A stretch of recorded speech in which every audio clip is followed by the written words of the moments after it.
It's a life of a fisherman you wouldn't understand. Something you can't feel on dry land.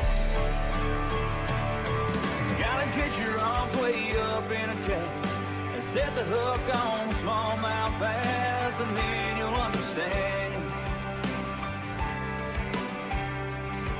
Gotta get your hands on a Shimano reel and a G-Loomis rod. I bet you like what you feel. Step on the deck, give it the world. Hello, welcome to my world. Hey guys, what's going on? Sorry I had myself muted somehow. Welcome to this episode of On Another Line Live. If you guys don't know who I am, my name is Tyler. I like to talk about fishing. I like to fish. No pro by any means, but if you like to talk fishing and you like to learn how to fish with me, along with me, while me basically hopefully imparting the knowledge that I have to you, you've come to the right location. About knocked my phone off there. So with that being said, guys, we are really close to Christmas. Lightning in, what's up, buddy? Thanks for joining this evening. Really close to Christmas. And we're going to talk about some cold water bassing techniques that I enjoy. And we're also going to talk about a new series that I have coming out on my YouTube channel. And it's basically going to be titled Chasing a Cold Water Giant, personal best. I've got a few lakes in mind. And my goal is this winter, between now and February, to catch a personal best fish around my area. Now, is it going to be tough? Absolutely. It may not even happen, but that's the goal for this winter. I've set a goal, and that is trying to catch the biggest fish possible. My personal best right now is 6 pound 8 ounces, and you're probably thinking, Tyler, you fish all the daggone time. How? You must really suck at fishing. Well, answer that question. Yes, I do.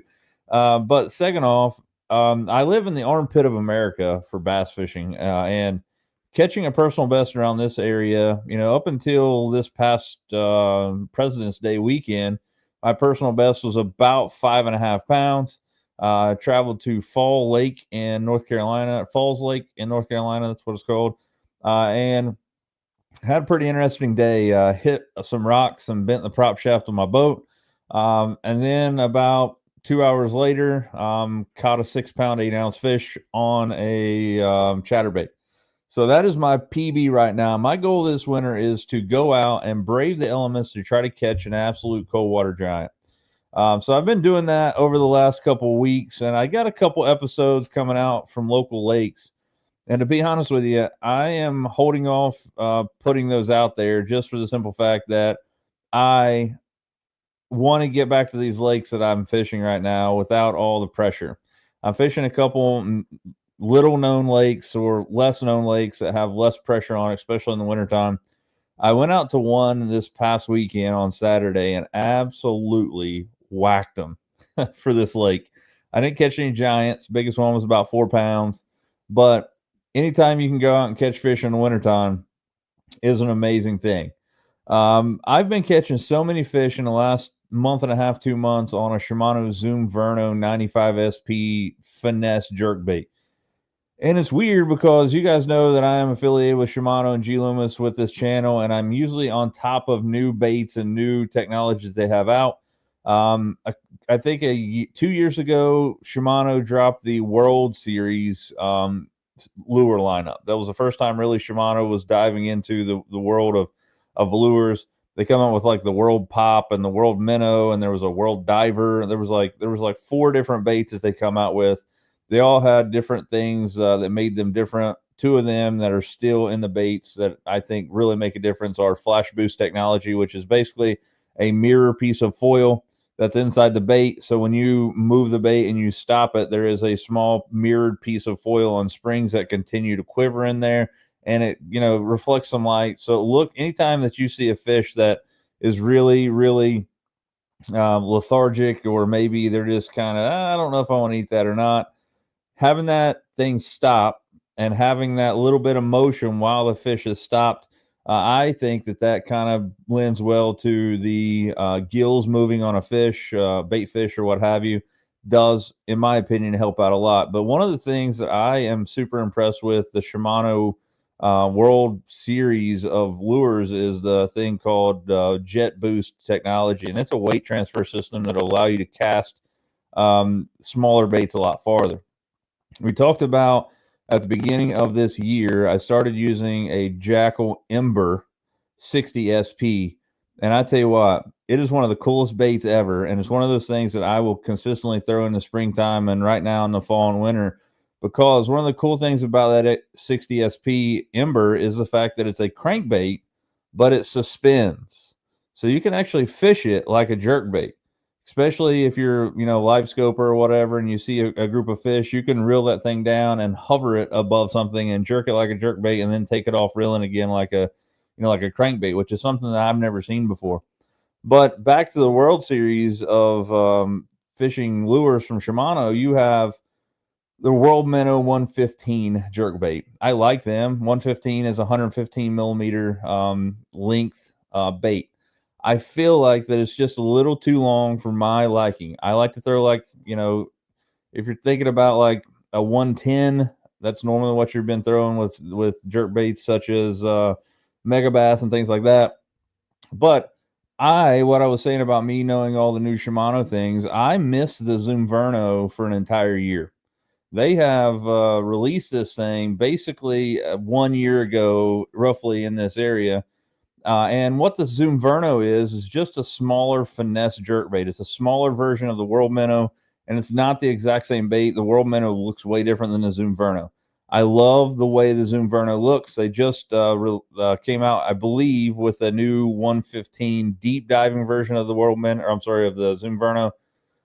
One thing that I'm finding with that bait this time of year, and again, I absolutely went out and whacked them the other day at this lake I'm talking about, and it kind of, when you stop it, it suspends nose down, and I think that's a huge deal. The suspension of it doesn't move either way. I mean, they have it dead stick, which is awesome. Mark Hickey, what's up, buddy? That's right. Jerk Pauls or jerk check your email this time of year. My goal, again, over the next few months is to go out and catch an absolute cold water giant. I am going to do that by chasing smaller, less known bodies of water in our area. Obviously, I got to throw in Vesuvius there. I got to go out and check out Vesuvius here soon.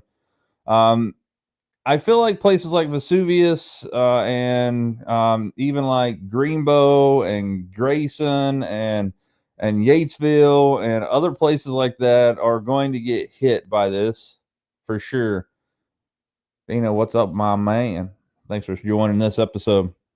But I am going to spend some time breaking down lakes to try to catch my personal best this winter. Well, that kind of comes into twofold.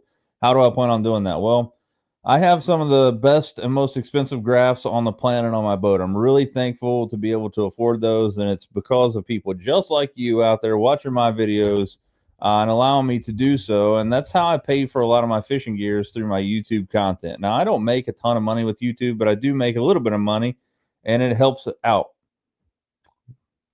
So, yes, man, I'm going to definitely try Greenbow for sure. Timber Ridge is another place that I'll definitely check out. But Timber Ridge, man, one of the biggest things about Timber Ridge is that and I'm not hating on anybody here, but there's a huge population of Amish around Timber Ridge. And last time I was out there, and I actually thought it was really cool how it happened, I watched an Amish family put a John boat in the water with a horse and buggy, it absolutely blew my mind. But one thing I will say, and this is something that I won't hold back on, those jokers don't care about fishing licenses, and they also don't care about creel limits or slot limits. Those people will catch and cook and kill anything that they catch. So I'll end up going out there. Hey, Larry, man, thanks for joining in. Larry, I'm going to get a hold of you here in a couple days. I'm going to bring you some baits now. But really quick, before we go any farther, here in January, let me make sure the dates are correct before I tell you something that is incorrect. If you are looking for something to do, I cannot find let me find this picture one more time. I thought I had it saved, but apparently I did not. There is a Spring Valley bass fishing team they're having a tackle swap meet, like a fishing tackle swap meet and things. And that's coming up. Let me make sure I have the dates here correct. Again, I apologize, guys, for this, but I want to make sure that I have the dates correct because I want you guys to show up there because I'll be there, and we'll talk about that in just a second. There we go. Finally, looking at it. The dates are, or the date is, it's a one day. It's January 18th from 8 a.m. to 4 p.m. at Spring Valley High School. $5 to get in. There are door prizes and things. You have to be in the building to win those door prizes. But with that being said, I am cooking up a bunch of spinner baits, buzz baits, jigs, etc. Those of you guys that know that are in this area know how good Greg Drown's spinner baits were. I have the exact same head. I have the exact same wire. These things are legit the same baits he was making. I have just one-upped it, and I'm putting premium hooks on these things. This is a VMC hook. I have stopped using VMC because they are astronomically expensive. I like them. I think they're really sharp, but what I am working on right now is using a really sharp Mustad hook. This is not, I think Greg done Eagle Claw. Eagle Claw has a little weird bend to it, but I like these Eagle Claws a lot better. Again, this is, one of the spinner baits is just a smaller willow leaf blade there. I got a ton of different skirts and stuff, collars that I'll be having. Most of the spinner baits that I have that will be available, including the buzz baits, will be 1/4 ounce, 3/16 ounce, somewhere in that area right there. They are a little different, but if you guys are interested in getting your hands on some of these things, that will be the time to do it. I have resurrected and have created, again, what I'm calling it the Firebird, which is a, rising from the ashes, similar to a phoenix. Greg Drown made the best spinner baits and buzz baits on the planet. I have, through research and talking to him over the years, found out how he made them. I am bringing them back to life, and you'll be able to get them there at that tackle shop. Yeah, man. So I can make you anything you want, as long as it's in this area right here. Obviously, I can put any kind of blades you want on them. This 1/4 ounce buzz bait doesn't do well, or I'm sorry, spinner bait doesn't do well with 3 blades on here because the arm is so short. But I can put whatever blades that you want on there for sure. Gold, brass, hammered, and nickel, flat, you name it. I do have those.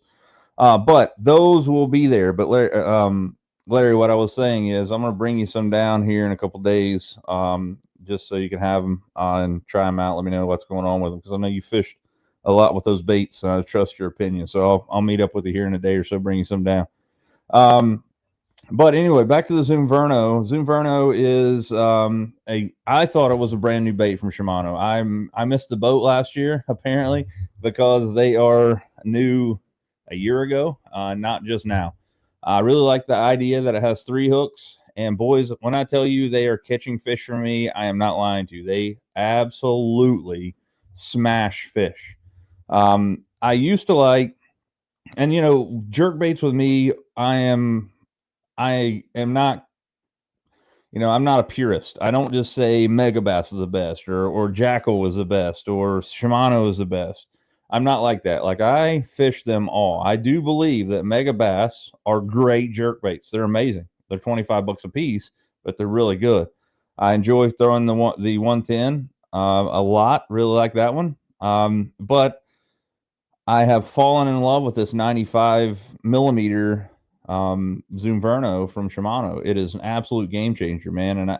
And I don't care if you buy into the flash boost technology that some people think it's a gimmick with that thing flashing in there. I don't think it can hurt, but I do know that this 95 millimeter bait, which is about a 1/2 inch to an inch shorter of the the 115 World Minnow, I can cast that thing on 12-pound Sunline FC Sniper and my bait casting setup.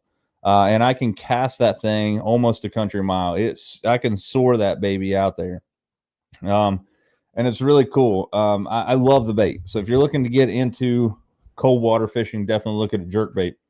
But one of the things that I think that I'm going to tackle this winter is going to be learning how to drop shot in cold water. And the reason I think drop shot is going to be a really big player for my arsenal this winter is the fact that you can rig so many different baits on a drop shot. You can also rig the leaders being longer or shorter so you can keep your baits higher or farther away from the bottom.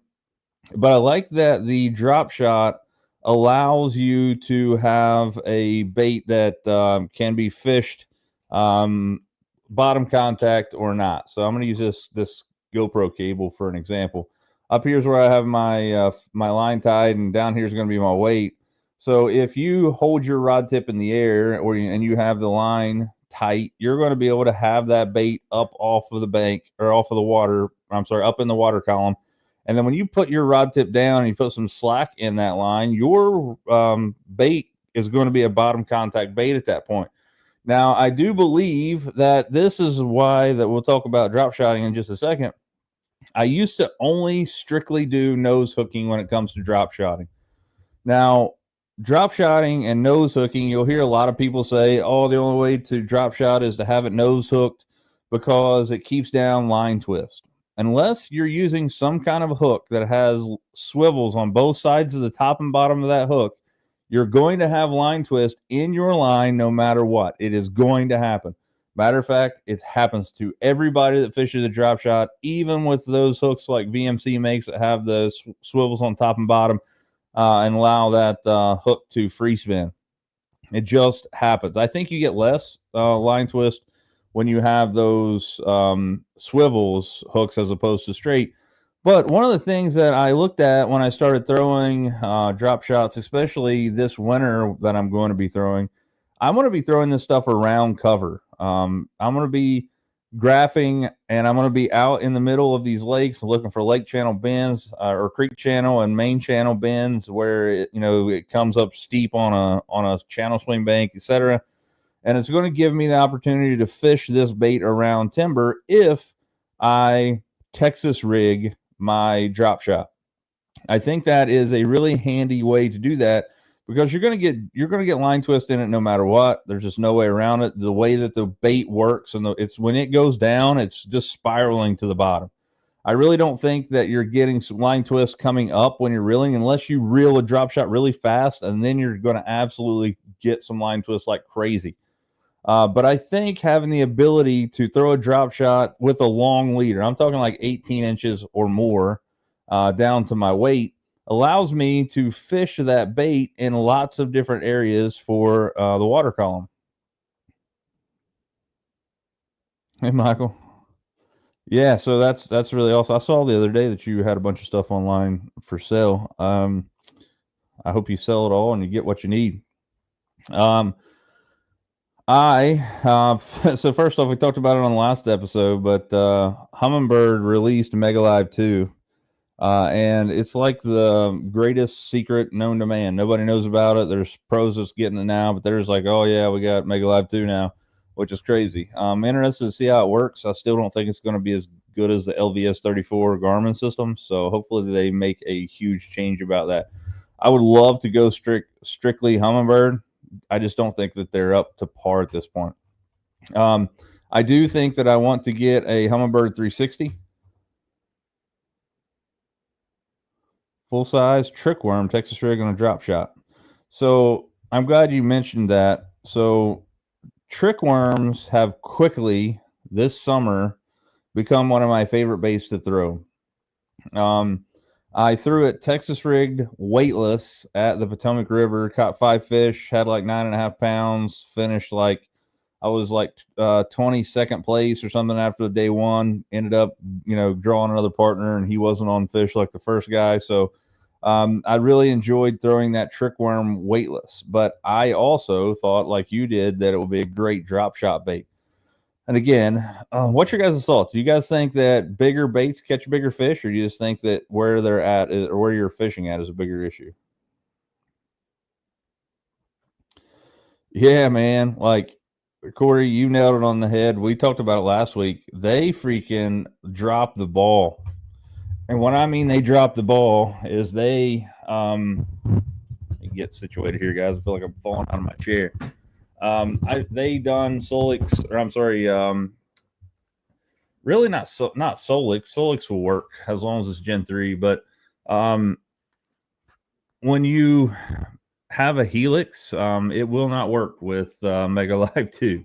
They did come out with a new series called the Explore series for their graphs, and I'm really interested in to look at them.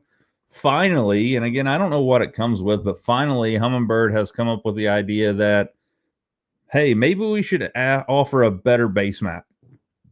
They come with, better base maps already installed, have a lot of the Lake Master stuff already installed. Matthew Strickland, what's up, my man? How's college going for you, buddy? Bigger baits catch bigger fish, Lightning says. I feel like that a smaller fish will eat a small bait. I also feel like a bigger fish will eat a small bait. Rarely will you see a small fish eat a bigger bait.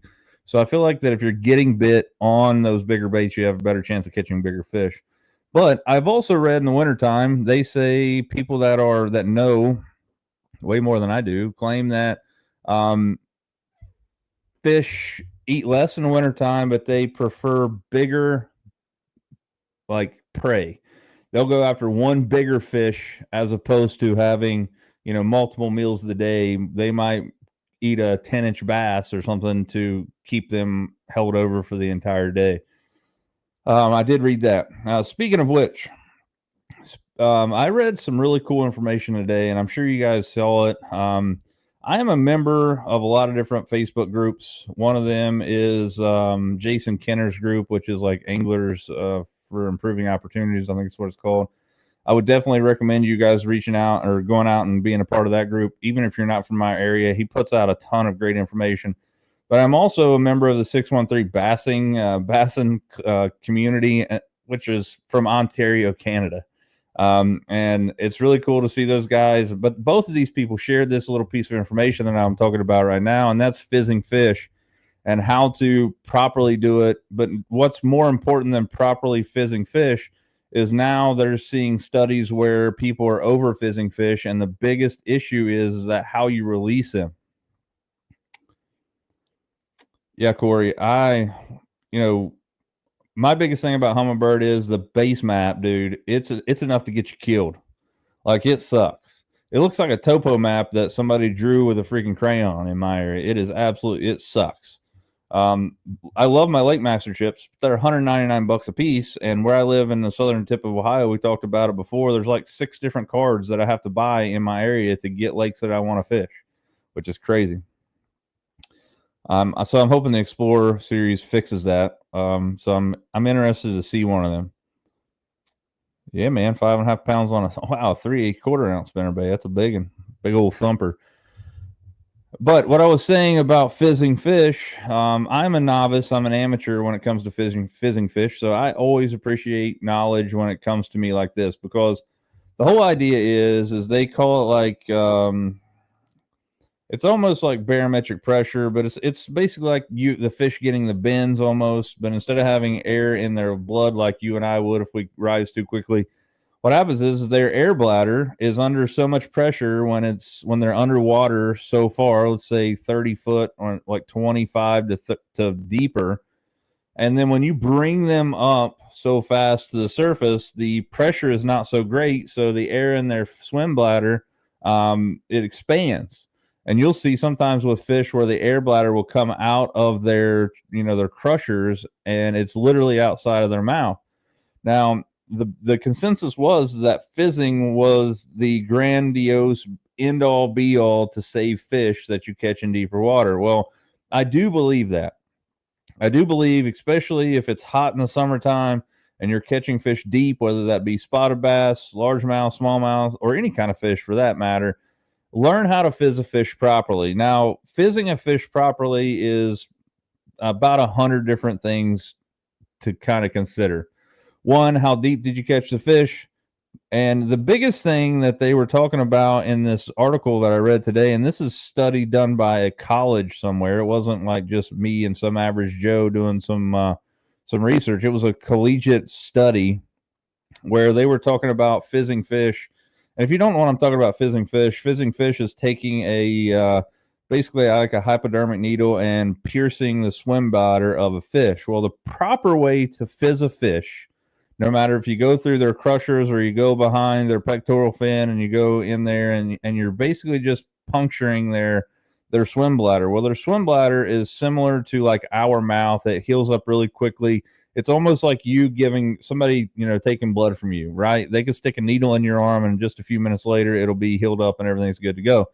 So what happens is that you catch a fish deep. They have this swelled swim bladder. The swim bladder is swelled up so much. There's so much air in there now that they can't swim back down. If they could swim back down, they can release that pressure themselves and be just fine. Well, they can't get down past the surface. They end up floating up on the belly or belly up, and they will die 100% of the time.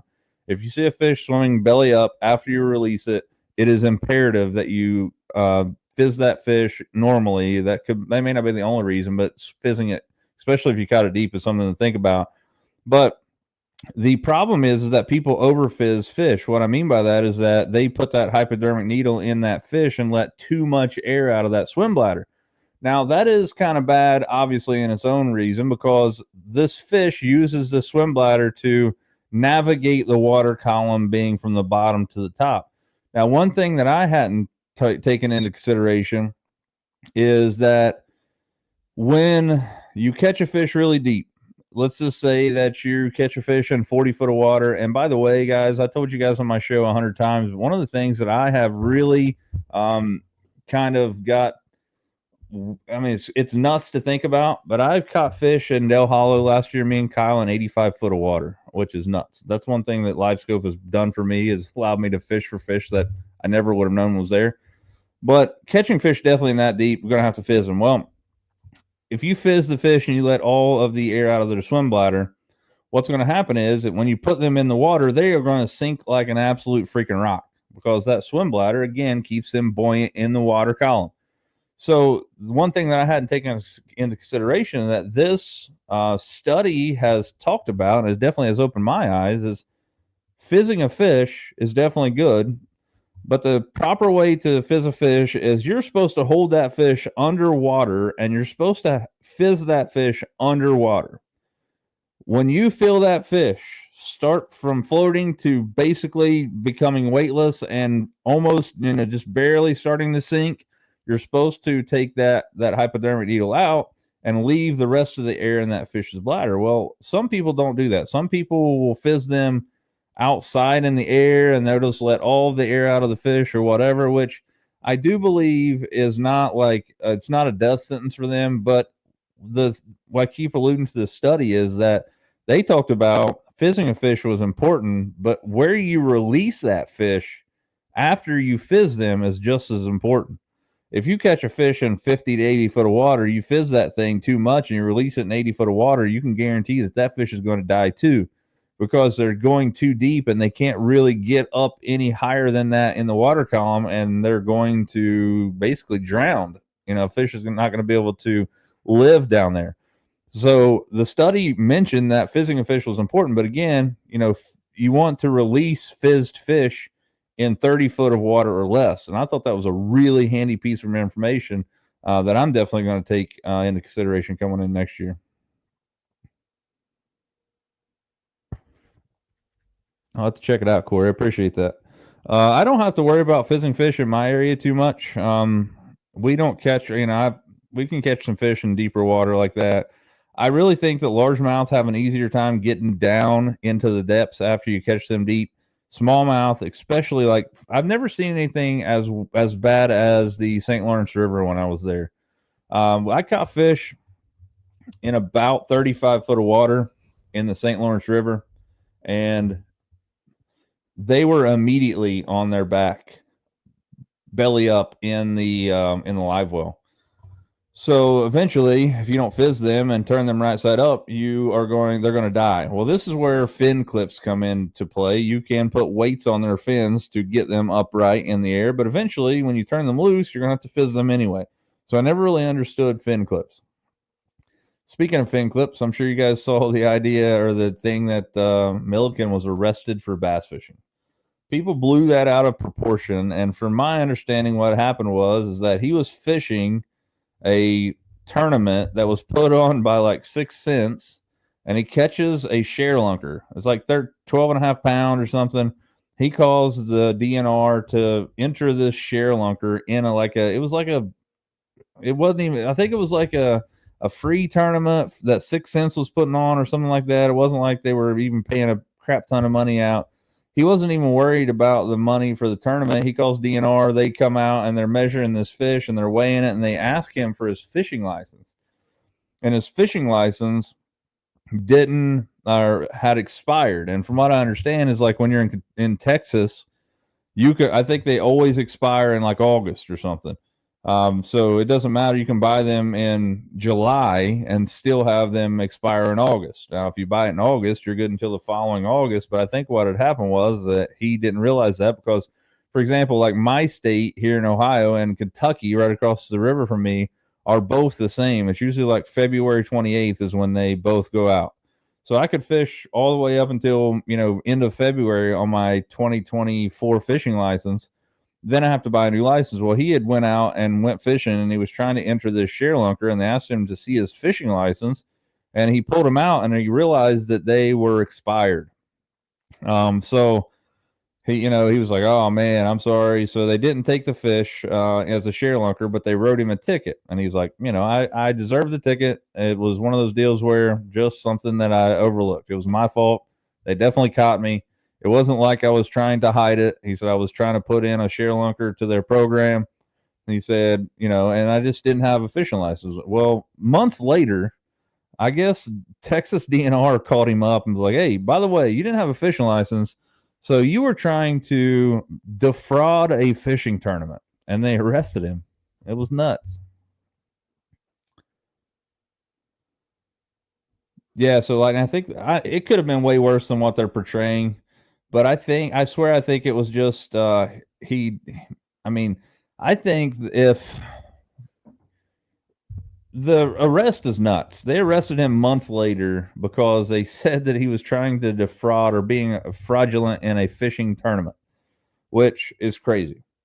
It's like today. I was looking. They caught a guy in Ohio last year that absolutely poached an absolute monstrosity of a whitetail deer. It was like 215 inches or something. They freaking caught this guy, found out that he poached it, took the stuff, put this guy in like 6 months in jail, fined him like $150,000. They can find all that crap out, but they can't figure out why people are getting shot in schools. Like, it's just so crazy to me. Like, they have their priorities way wrong, it seems like. But it's just like this scenario right here is that he obviously wasn't trying to get over on DNR. He wasn't trying to win money in the tournament. It was put on by one of his sponsors that I believe he owns part of that company, 6 cents. And don't quote me on that, but I'm pretty sure he is a stakeholder in that company. They definitely sponsor him. And he was fishing this tournament. It was kind of like the G. Loomis Owners tournament that I fished earlier a couple weeks ago. He wasn't trying to defraud anybody. He wasn't trying to win $1,000, bag of baits or whatever. He was trying to put this share lunker into the Texas Parks and Wildlife system so they can better their idea of fishing down there, which they're doing an awesome job down there. Obviously, Texas has some hammer holes in it, but it's weird how they attacked him. And it was the fact that months later they wrote him a ticket for not having a fishing license. He said, "Look, it's my fault.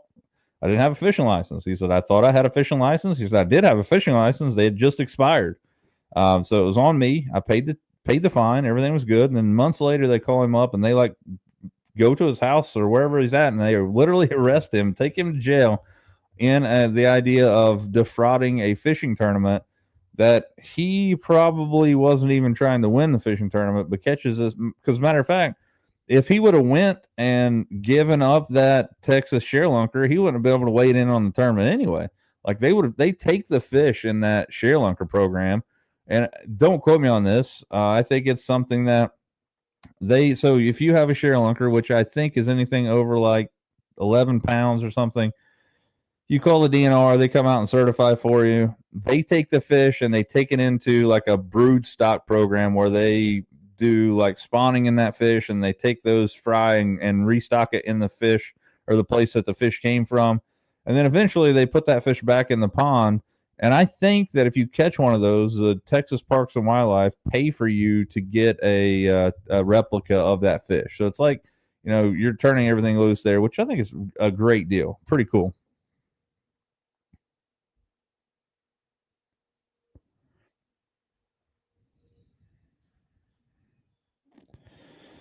Yeah, so I'm not taking up for that dude by any means. I mean, it's kind of like these pros that you see, like I think it was like Poche or somebody. Ish Monroe, I think, actually did it one time.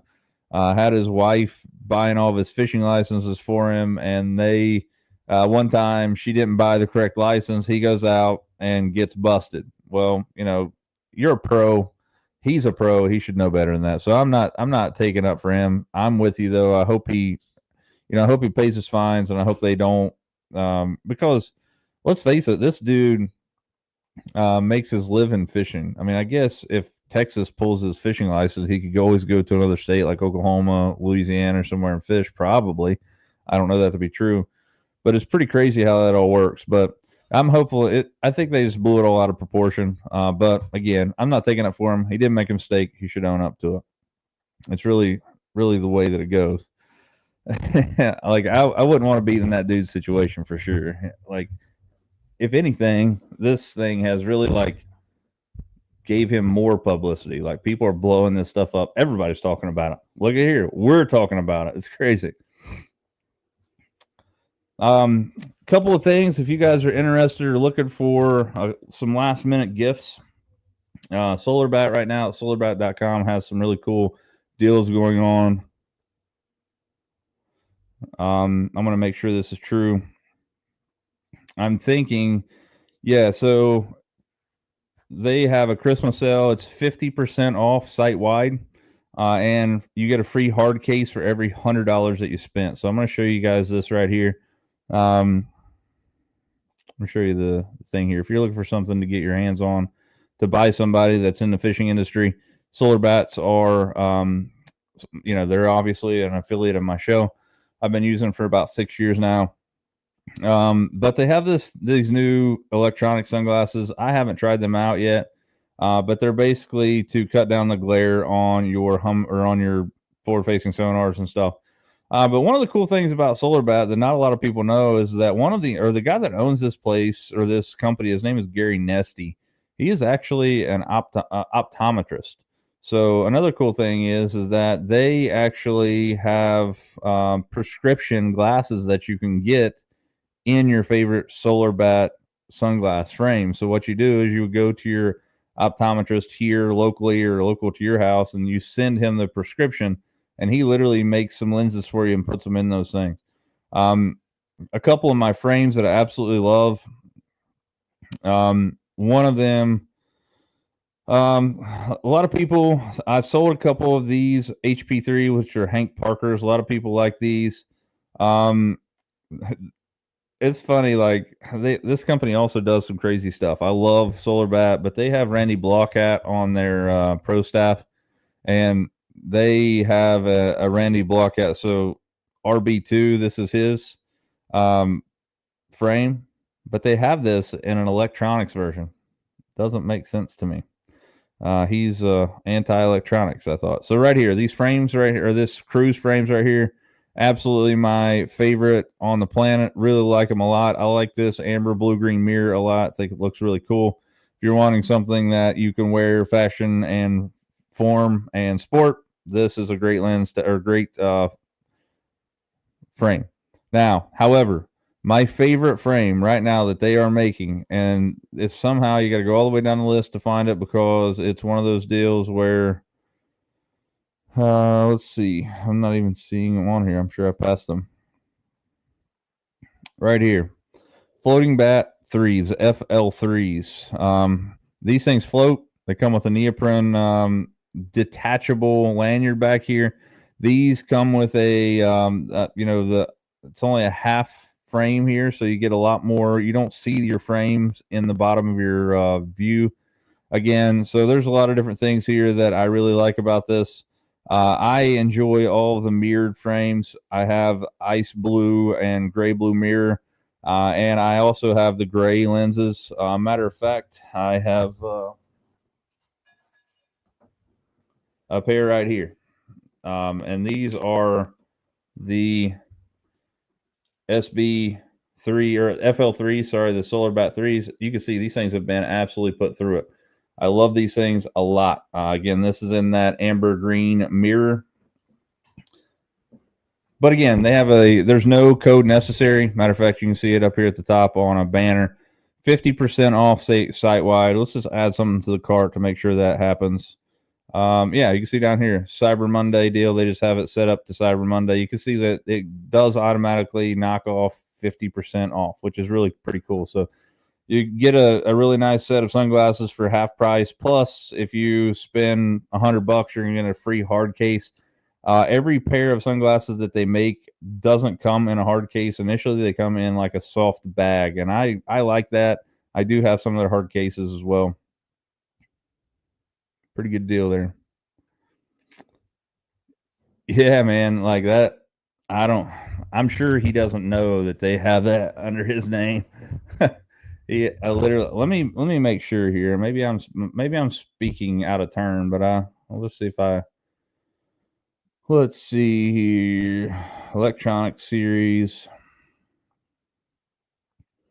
Yeah, no, they're definitely here. They have RB1s or RB2s and RB3s, which are Randy Blaukat. Let me make sure that this is true. I'm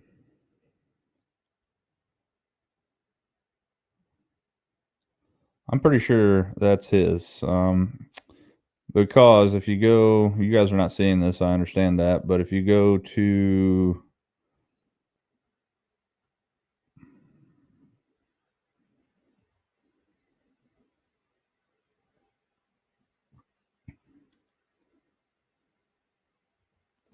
yeah, so I'll show you this right here.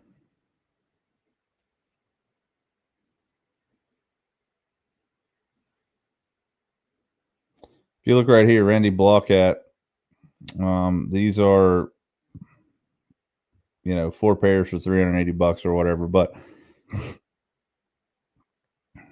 pretty crazy that they have that. Again, so my favorite right now obviously are these FL3s. FL1s are really nice, but they're a little bit bigger. I use these in the wintertime. They take up more of my face to keep wind burn down. And I like the Cruise. I have sold several pair of these. And I can get my hands on these pretty much any time of the year that you guys want. And I can't get 50% off, but I could probably save you guys some dough if you don't want to buy some now.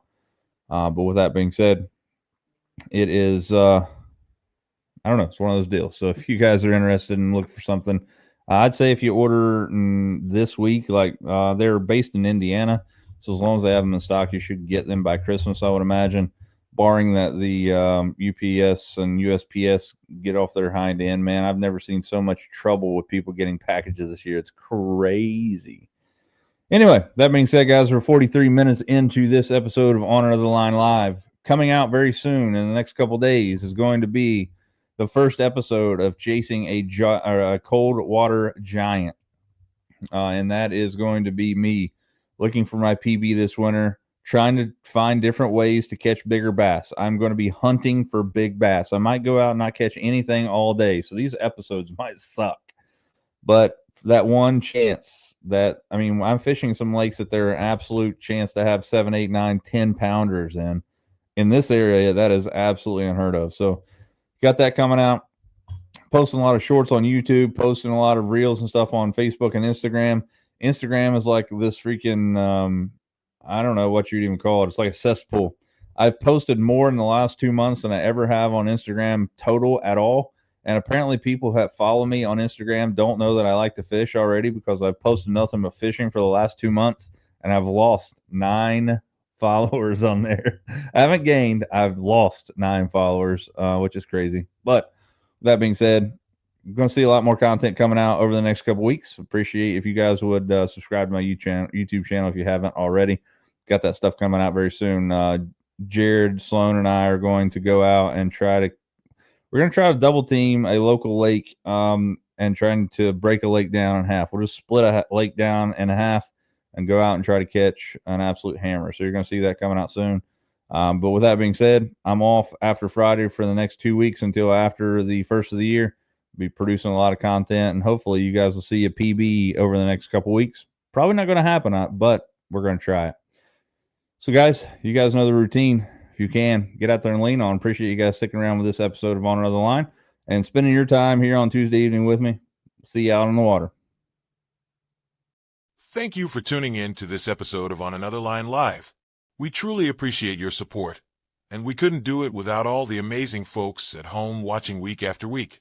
A big thank you goes out to our sponsors, who help make this show possible.